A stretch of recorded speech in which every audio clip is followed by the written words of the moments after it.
नमस्कार दोस्तों आप सभी स्टैच्यू ऑफ यूनिटी के बारे में तो जानते ही होंगे। स्टैच्यू ऑफ यूनिटी दुनिया की सबसे ऊंची प्रतिमा है और ये जो स्टैच्यू ऑफ यूनिटी है वो अमेरिका की स्टैच्यू ऑफ लिबर्टी से करीब 2 गुना ज्यादा बड़ी है और इस स्टैच्यू की हाइट 182 मीटर है। और ये स्टैच्यू कितना लंबा है इस बात का अंदाजा आप इस चीज से लगा सकते हैं कि इस स्टैच्यू को 7 किलोमीटर दूर से ही देखा जा सकता है। यानी देखा जाए तो ये स्टैच्यू ऑफ यूनिटी 61 मंजिल के बराबर है। और शायद आप ये बात ना जानते हो कि इस स्टैच्यू के निचले भाग के आगे एक बिल्डिंग बनी हुई है जिसमें म्यूजियम और एलिवेटर्स बनाए गए हैं।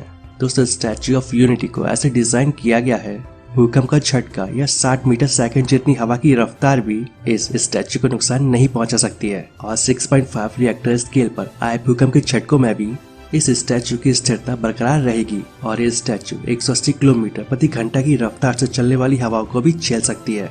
और साथ ही आपको बता दो कि इस स्टैच्यू की 135 मीटर की ऊंचाई पर एक गैलरी बनाई गई है और जिधर से यहाँ पर आने वाली टूरिस्ट सरदार सरोवर बांध और आसपास की पहाड़ियों का रोमांचक नजारा देख सकते हैं। दोस्तों शायद ही आपको इस बारे में पता हो कि इस स्टैच्यू को साइस्मिक जोन 3 में बनाया गया है। मतलब यहाँ पर भूकंप यानी कि अर्थक्वेक वगैरह आते रहते हैं और इसी वजह से इस स्टैच्यू में ट्यून मास डैम्पर्स नाम का एक इंस्ट्रूमेंट लगाया गया है और ये आंधी और भूकंप से होने वाली मूवमेंट को करीब 50% तक कम कर देता है। दोस्तों शायद ही आप ये बात जानते हो कि इस स्टैच्यू के बाहरी हिस्से को 6659 अलग अलग हिस्सों को मिलाकर जोड़ा गया था और ये अपने आप में एक बहुत बड़ा पजल सॉल्व करने के बराबर था।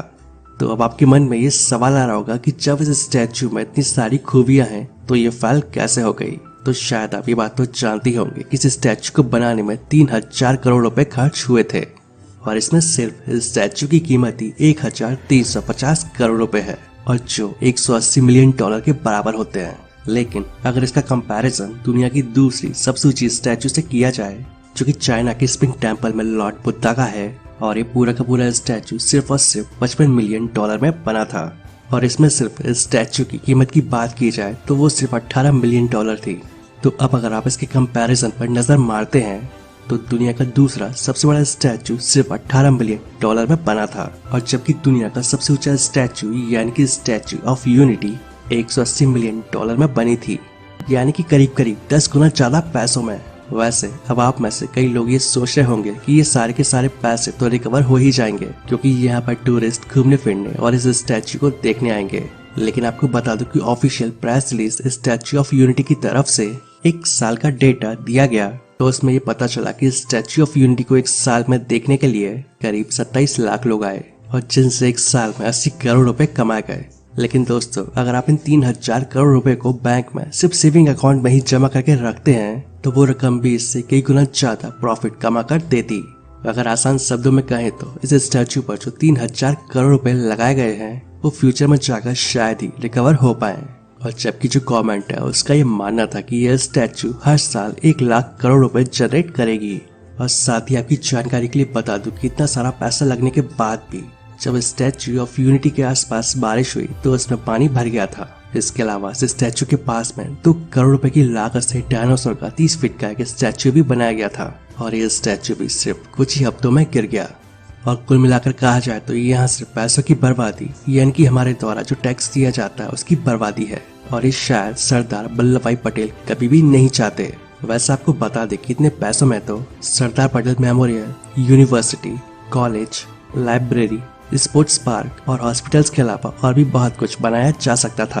अब कुछ लोगों का सोचना ये होगा कि भले ही ये स्टैच्यू पैसों के लिहाज से अच्छी रिटर्न ऑफ इन्वेस्टमेंट ना हो लेकिन ये एक बेहतरीन टूरिस्ट साइट है जो कि लोगों को रोजगार भी मुहैया करा रही है। लेकिन अगर दोस्तों नौकरी ही देना इसका मेन मकसद होता तो इसे और भी अच्छी तरह से किया जा सकता था। जैसे कि अगर गवर्नमेंट स्किल डेवलपमेंट सेंटर खोलती तो उससे लोगों को और भी ज्यादा रोजगार मिल पाता। वैसे ये बात तो आप भी काफी अच्छे से जानते होंगे कि इंडिया में जितने भी बड़े टूरिस्ट प्लेस हैं वो करीब 2 सालों से कोरोना वायरस की वजह से बंद पड़े हुए हैं और अगर इसे टूरिस्ट अट्रैक्शन को देखते हुए बनाया गया है तो दोस्तों इतने पैसों में तो अभी की शानदार स्टैच्यू बनाए जा सकते थे। जैसे कि आप इस स्टैच्यू को देख सकते हैं, इसे 100 करोड़ रुपए में बनाया गया था और ये एक बेहद पॉपुलर टूरिस्ट अट्रैक्शन है। वैसे दोस्तों आप सभी इस बारे में क्या सोचते हैं? क्या आप इस स्टैच्यू को फेलियर स्ट्रक्चर मानते हैं या नहीं? मुझे नीचे कमेंट करके जरूर बताएं। तो मैं आशा करता हूँ आप सभी को ये वीडियो पसंद आया होगा। वीडियो अच्छा लगे तो वीडियो को प्लीज लाइक एंड शेयर जरूर करें और ऐसी इन्फॉर्मेटिव वीडियोस आगे भी देखने के लिए इस चैनल को सब्सक्राइब कर लें। तो मिलते हैं नेक्स्ट वीडियो में।